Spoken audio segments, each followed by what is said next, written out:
Hello everyone, this is a MCQ question from the class 9th। ये आपके MCQ question है class 9 से। जो चैप्टर चल रहा है हमारा वो है फंडामेंटल यूनिट ऑफ लाइफ।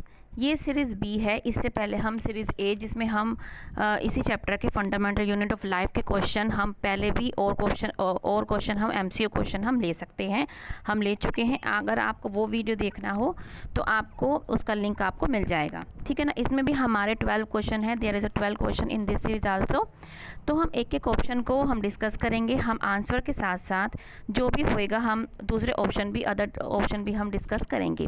तो फर्स्ट ऑफ ऑल सबसे पहले हम क्वेश्चन लेते हैं। फर्स्ट क्वेश्चन हम लेते हैं, क्या है double membrane is absent in. क्या है डबल मेम्ब्रेन, हमें बताना है कि जिसमें दो मेम्ब्रेन ना हो और उसमें से हमको ये चुनना है कौन सा है हमारा। इसमें आंसर होगा हमारा लाइसोसोम्स। क्या होंगे हमारे लाइसोसोम है, जिसमें हमारी डबल मेम्ब्रेन नहीं होती, जिसमें हमारी सिंगल मेम्ब्रेन होती है। जैसे हमारा ये लाइसोसोम हो गया तो उसमें हमारी क्या है, सिर्फ एक सेल है, सिंगल सेल का ये बना होता है और उस सेल को हम बोलते हैं टोनोप्लास्ट। क्या बोलते हैं हम, टोनोप्लास्ट। और आपको पता है कि लाइसोसोम क्या होते हैं, लाइसोसोम को हम सुसाइडल बैग भी बोलते हैं। क्यों, बिकॉज दे ईट देयर आउन सेल्स, क्योंकि वो अपनी ही सेल को जो है अपनी सेल को वो खा लेती है, ईट अप कर लेती है, इसलिए उसको हम बोलते हैं सुसाइडल बैग भी बोलते हैं।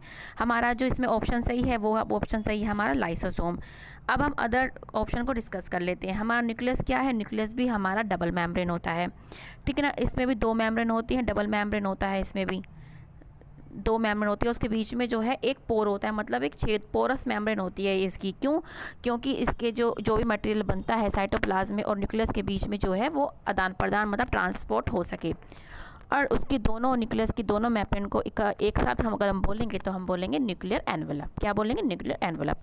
ऐसे ही माइटोकॉन्ड्रिया में भी डबल मेम्ब्रेन होता है। आपने माइटोकॉन्ड्रिया का ये चित्र देखा होगा, ये डायग्राम आपने सी करा होगा, आपने ऐसा देखा होगा। ये होती है आउटर मेम्ब्रेन, ये होती है इनर मेम्ब्रेन, मतलब अंदर की मेम्ब्रेन। और जो अंदर की मेम्ब्रेन होती है ना वो ना ऐसे फोल्डेड होती है ताकि जो सरफेस एरिया है उसका बढ़ सके। क्यों, और जो ये आप ये देख रहे हैं ना, ये वाली चीज़ जो गुफा सी देख रहे हैं, इसको बोलते हैं हम क्रिस्टी। क्या बोलते हैं, क्रिस्टे बोलते हैं, ठीक है ना। ये क्या होती है, इसी के अंदर हमारा एटीपी सिंथेसिस होता है। यहाँ पे F1 एक पार्टिकल यूनिट होती है, उसके थ्रू आगे आप पढ़ेंगे, ठीक है ना। अदर जो हमारा है क्लोरोप्लास्ट, क्लोरोप्लास्ट भी डबल मेम्ब्रेन होती है हमारी, ठीक है। ये ऐसे आपने डायग्राम ऐसा देखा होगा, ठीक है ना। ये आउटर मेम्ब्रेन, ये इनर मेम्ब्रेन, ये जो बीच का होता है ये लैमेली होता है और ये ग्रेना कहलाता है, ठीक है ना। तो ये आपने भी देखा होगा। इन सब में से तीनों में से तीनों जो होती है डबल मेम्ब्रेन होती है और हमारी सिर्फ सिंगल मेम्ब्रेन कौन नहीं होता, वो होता है हमारा लाइसोसोम। तो हमारा आंसर क्या है, लाइसोसोम। नेक्स्ट क्वेश्चन है हमारा, name the stain which is commonly use to study the plant cell. के प्लांट सेल को स्टडी करने के लिए वो कौन सा स्टेन यूज़ करते हैं, हम करते हैं सेफ्रानिन। क्या करते हैं हम, सेफ्रानिन। और स्टेन क्या होता है कि हम किसी भी चीज़ को उभारने के लिए, ठीक है ना, जैसे हम कोई कुछ भी देखने के लिए माइक्रोस्कोप में देखने के लिए यूज़ कर रहे हैं, हम कोई भी स्लाइड में हमें अगर स्टोमेटा ही देखना है तो अच्छी तरह से हमें वो दिखे, स्टेन इसलिए होता है कि वो कलर ले ले और अच्छी तरह हम उसको माइक्रोस्कोप में देख पाएँ। तो इसका हमारा आंसर क्या होगा, सेफ्रानिन। और मिथाइलिन ब्लू यूज़ होता है चिक सेल को, ह्यूमन चिक सेल को देखने के लिए, बट इसका आंसर हमारा क्या होगा, इसका आंसर हमारा होगा सेफ्रानिन। अब आते हैं हम नेक्स्ट क्वेश्चन पे। नेक्स्ट क्वेश्चन क्या आता है हमारा, थर्ड क्वेश्चन क्या है हमारा, cover slip is put on the mounted material on a slide very gently too. कि जो कवर स्लिप होती है हम उसको माउंटेड मटेरियल जो भी हम लेते हैं उसको हम बहुत ही आराम से क्यों रखते हैं। देखो पहले क्या होती है, हमारी एक स्लाइड होती है, आपने अपने लैब में देखी होगी, नहीं देखी तो अब आप अगर आपको स्कूल में जब आप खुलेंगे तब आप देख लेना। ये आपका क्या होता है, एक स्लाइड होती है, ठीक है ना। उसके ऊपर आप कोई भी माउंटेड मटेरियल जो भी आपको माइक्रोस्कोप में देखना है आप वो रखते हैं, उसके ऊपर कवर स्लिप रखते हैं। कवर स्लिप बहुत ही पतली सी, बहुत ही छोटी सी, ऐसी स्क्वायर टाइप होती है, आपने इसको रख दी, ठीक है ना। ये आपकी स्लाइड हो गई, ये आपका मटेरियल हो गया, माउंटेड मटेरियल जो भी आपको देखना है, और ये आपकी कवर स्लिप हो गई। अब कह रहे हैं कि कवर स्लिप को हमें बहुत ही जेंटली क्यों रखना चाहिए, ताकि अगर हम इसको बहुत तेज़ी से रखेंगे तो क्या होगा, उसके अंदर एयर बबल आ सकते हैं, उसके अंदर जो है एयर घुस सकती है, बबल एंटर कर सकता है। और अगर आपकी स्लाइड में एयर बबल आ गया तो जो आप ऑब्ज़र्व करना चाहते हैं वो आप अच्छी तरह से ऑब्ज़र्व नहीं करेंगे। इसलिए क्या है, हम उसको इसलिए हम कवर स्लिप को बहुत ही जेंटली, बहुत ही आराम से रखते हैं, because avoid avoid the entry of the air bubble की एंट्री को रोकने के लिए ही, ठीक है ना बच्चों। ये अब हमारा नेक्स्ट क्वेश्चन है हमारा organelle other than nucleus containing DNA, कि वो वाला ऑर्गेनेल बताना है हमें, कोशांग बताना है अब हमें हिंदी में जैसे बोलते हैं, जिसमें डीएनए हो न्यूक्लियस के अलावा। वो कौन सा है हमारा, वो है हमारा माइटोकॉन्ड्रिया। कौन है हमारा, माइटोकॉन्ड्रिया ही ऐसा ऑर्गेनेल है न्यूक्लियस के अलावा जिसमें हमारा इसमें हमारा डीएनए पाया जाता है। आप आगे क्वेश्चन पढ़ेंगे आपको प्लास्टिड भी बताया जाएगा, उसमें भी हमारा क्या होता है, डीएनए और राइबोसोम्स होते हैं। तो इसका आंसर क्या हो जाएगा हमारा आंसर हो जाएगा इसे माइटोकॉन्ड्रिया। और अदर ऑप्शन में क्या कर सकते हैं आप, एंडोप्लाज्मिक रेटिकुलम, एंड ये क्या होते हैं, ये भी 2 प्रकार के होते हैं। हमने पहले भी हमारी जब सीरीज पहली चली थी हम उसमें पढ़ चुके हैं, कौन सा, rough endoplasmic reticulum and smooth endoplasmic reticulum. ये न्यूक्लियस से जुड़ा होता है। गोल्जी एपरेटस क्या है, सिंथेसिस ऑफ लाइसोसोम्स में मदद करती है। और लाइसोसोम्स तो आपने अभी पढ़ा कि क्या होता है, सिंगल सेल होती है, उसको क्या बोलते हैं, टोनोप्लास्ट। और ये क्या होता है, अपने एंजाइम ये अपनी ही सेल को क्या होता है वो मतलब ये ईट अप कर लेता है। और वैसे ये बहुत ही इंपॉर्टेंट है, तो क्योंकि ये फोनर जो भी कुछ मटेरियल आता है उसको ईट अप कर लेता है, डाइजेस्ट कर लेता है उसको, ठीक है। तो इसका आंसर क्या आएगा हमारा, माइटोकॉन्ड्रिया। नेक्स्ट हमारा ऑप्शन क्या है, find out the false statement. अब हम इन्हें चारों में से जौन सी हमारी इक्वेशन, हमारी जौन सी भी स्टेटमेंट गलत है हमें उसको बताना है। हमारी कौन सी गलत है, इसमें हमारी डी गलत है। कौन सी गलत है, डी। अब हम इसको समझ लेते हैं। ये क्या है, cytoplasm is called as protoplasm. ये साइटोप्लाज्म को क्या प्रोटोप्लाज्म बोल रहे हैं, लेकिन ये गलत है। आप कोई भी आपकी ये सेल है मान लीजिए और आपका एक न्यूक्लियस है। साइटोप्लाज्म किसको बोलते हैं, जो ये सेल मेम्ब्रेन होती है, ठीक है ना, इसको हम प्लाज्मा मेम्ब्रेन बोलते हैं। प्लाज्मा मेम्ब्रेन और न्यूक्लियस के बीच का जो स्पेस होता है, ठीक है ना, उसको हम बोलते हैं साइटोप्लाज्म। क्या बोलते हैं हम, साइटोप्लाज्म। कौन सा, जिसके प्लाज्मा मेम्ब्रेन और न्यूक्लियस के बाहर के स्पेस को हम बोलते हैं साइटोप्लाज्म, जिसके अंदर हमारे ऑर्गेनेल्स भी होते हैं। प्रोटोप्लाज्म क्या बोलते हैं, प्रोटोप्लाज्म के अंदर हमारी प्लाज्मा मेम्ब्रेन भी आएगी, हमारा साइटोप्लाज्म भी आएगा और हमारा न्यूक्लियर वाला पार्ट भी आएगा, उसको हम बोलते हैं प्रोटोप्लाज्म, ठीक है ना। तो ये हमारा गलत हो गया ऑप्शन, ठीक है ना। आपको पता लग गया प्रोटोप्लाज्म किसे बोलते हैं, साइटोप्लाज्म किसे बोलते हैं। ये हमारा इसमें ऑप्शन ये वाला हमारा गलत है। अब हम दूसरे ऑप्शन जो हमारे सही ऑप्शन है उसको एक बार हम रीड कर लेते हैं। क्या है, Golgi apparatus is involve with the formation of lysosome. वो हमने अभी ऊपर पढ़ा, समझा कि हाँ इसके फॉर्मेशन में ये यूज होता है। न्यूक्लियस, माइटोकॉन्ड्रिया, बेटा ये प्लास्टिक नहीं है, ये प्लास्टिड है, मिस्टेक हो गई लिखने में, प्लास्टिड है ये। Have DNA and hence they are able to make their own structural protein, ठीक है ना। इनके अंदर डीएनए होता है इसलिए ये अपने आउन स्ट्रक्चर प्रोटीन बनाने में सक्षम है, एबल है। नेक्स्ट है, mitochondria is said to be the power house of the cell because they ATP synthesis in them, क्योंकि इन माइटोकॉन्ड्रिया में जो है एटीपी सिंथेसिस होता है। और एटीपी क्या होता है, एनर्जी गिविंग होता है ना। हमें जो एनर्जी होते हैं वो एटीपी से मिलता है। माइटोकॉन्ड्रिया का ये आपका डायग्राम आप ये आप एक बार देख भी चुके हैं। ये आपका ये इनर आउटर मेम्ब्रेन, ये इनर मेम्ब्रेन, और जो ये हमारा होता है ये क्या होता है, हमारा क्रिस्टल कहलाता है। और यहीं पे इसका एटीपी ये F10 जो आप आगे पढ़ेंगे उसमें यहाँ पे आपका एटीपी बड़ी क्लास में आपका आएगा, ठीक है ना। तो हमारा आंसर इसका क्या हो जाएगा, D. Cytoplasm is called as a protoplasm. Next question क्या है हमारा, cell arises from pre existing cell was stated by, मतलब जो ये जो लाइन है वो किसने दी, वो लाइन किसने दी, वर्च्यो ने। इसका पूरा नाम है रुडोल्फ वर्च्यो ने क्या कहा कि जो सेल है arise from pre existing cell, इसको जो वो किसने दिया, हमारा वर्च्यो ने दिया, रुडोल्फ वर्च्यो ने हमारा ये दिया। ये प्री एग्जिस्टिंग सेल का आप अब समझें, जैसे आपने सेल चैप्टर में लास्ट के पेज पे पढ़ा होगा सेल डिवीजन, उसमें क्या था, माइटोसिस था एंड मियोसिस था। माइटोसिस में क्या हो रहा था, आपकी एक सेल थी, ठीक है ना, उससे 2 सेल बन रही थी, इससे फिर 2 बन रही थी, ठीक है ना। तो हमारी अगर हम इसको 1 मान ले, इसको 2 मान ले, इसको 3 मान ले, तो हमारी जो फर्स्ट सेल है, हमारी जो सेकंड सेल है वो किससे, सेकंड सेल किससे बनी है, 1 से, और थर्ड सेल किससे बनी है, 2 से। तो क्या हो रहा है, पहली सेल से हमारी जो हमारी पहली सेल से ही हमारी दूसरी सेल्स बनती हैं। तो ये जो बात है ये किसने दी है, हमारे रुडोल्फ वर्च्यो ने। अब हम नेक्स्ट पढ़ लेते हैं अदर ऑप्शन। हीकल क्या थे, ये इनका पूरा नाम है अर्नेस्ट हीकल। इन्होंने क्या है, इन्होंने इकोलॉजी की जो टर्म है वो दी है। और इकोलॉजी क्या है, जीव जंतुओं का उनके वातावरण के साथ रिलेशन को अध्ययन करना, स्टडी करना है, इकोलॉजी कहलाता है। ये किसने दिया, हीकल ने दिया। रॉबर्ट हुक आप पहले ही पढ़ चुके हैं, क्या है, सेल का दिया था उन्होंने।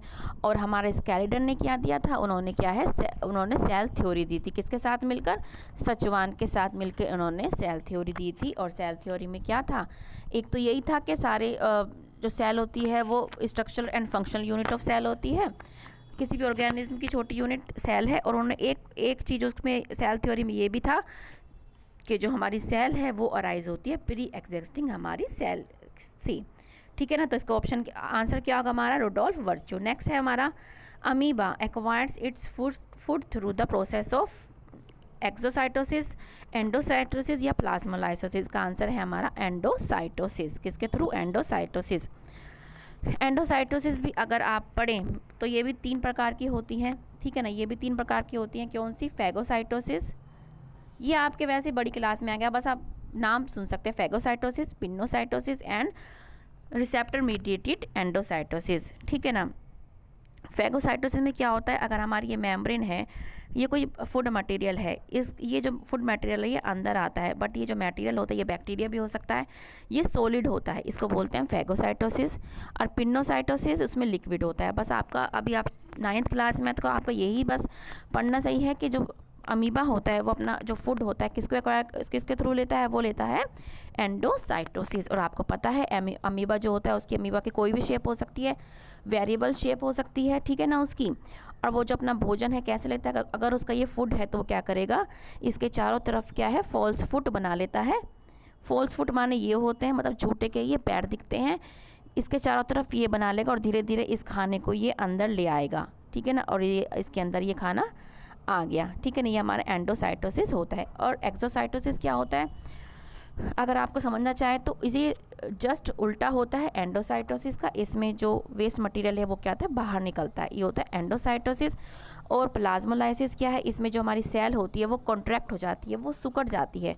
ये अगर आपने पहले भी पढ़ा था, हाइपर सॉल्यूशन में होता है। ये क्या होता है, हमारी कोई सेल होती है तो इसमें से जो वाटर होता है ये बाहर निकल जाता है और हमारी जो सेल होती है वो कॉन्ट्रैक्ट हो जाती है, वो सिकुड़ जाती है। क्योंकि जो यहाँ पे इसका मीडियम होता है वो बहुत ही कॉन्सेंट्रेटेड होता है।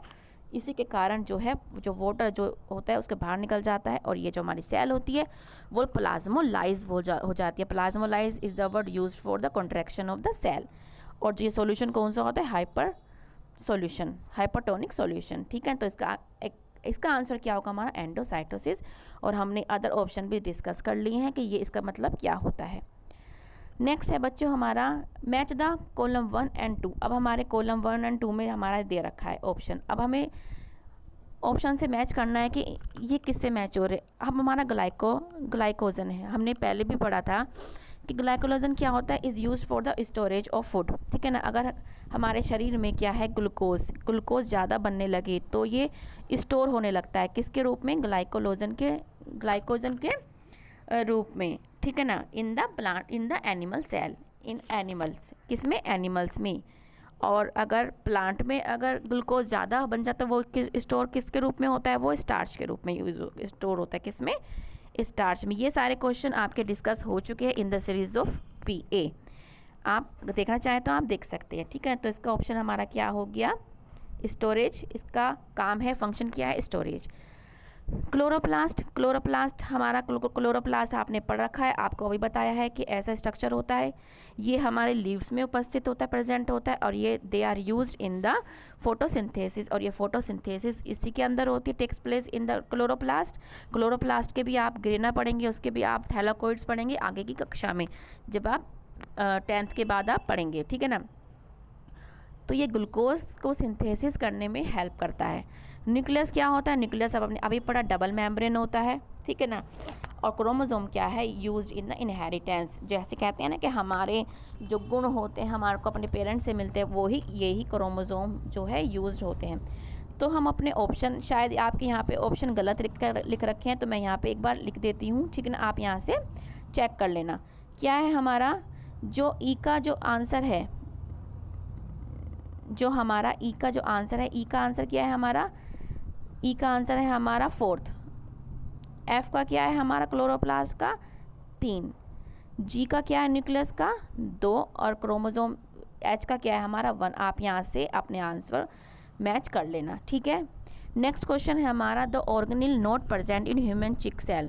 ह्यूमन चिक सेल क्या होता है, मनुष्य जो मतलब हम है, ह्यूमन है, उनमें कौन सा ऑर्गेनिल नहीं होता। तो आपको पता है कि जो ह्यूमन्स होते हैं उनमें क्लोरोप्लास्ट नहीं होता। Chloroplast only present in the plant cell and the some algae में होता है। तो हमारा क्या होगा इसका आंसर क्लोरोप्लास्ट, क्या होगा क्लोरोप्लास्ट। और अदर जो ऑप्शंस हैं nucleus, plasma membrane, mitochondria, these are present in the human cheek. और कौन सा नहीं है, वो है क्लोरोप्लास्ट। नेक्स्ट क्या है, colourless plastids are known as. अब हमें बताने हैं जो प्लास्टिड्स होते हैं वो किस, इनमें से कौन सा वो क्लोरोप्लास्ट है जो वो प्लास्टिड है जो कलरलेस है। अब आप समझिए एक बार, जो प्लास्टिड्स होते हैं वो क्या होते हैं, वो हमारे जो प्लांट में उपस्थित होते हैं, प्लांट में जो होते हैं वो प्रेजेंट होते हैं। और ये भी क्या होते हैं, 3 प्रकार के होते हैं, 3 टाइप के होते हैं, ये 3 टाइप के होते हैं। ये कौन सा, ल्यूकोप्लास्ट, क्रोमोप्लास्ट और क्लोरोप्लास्ट।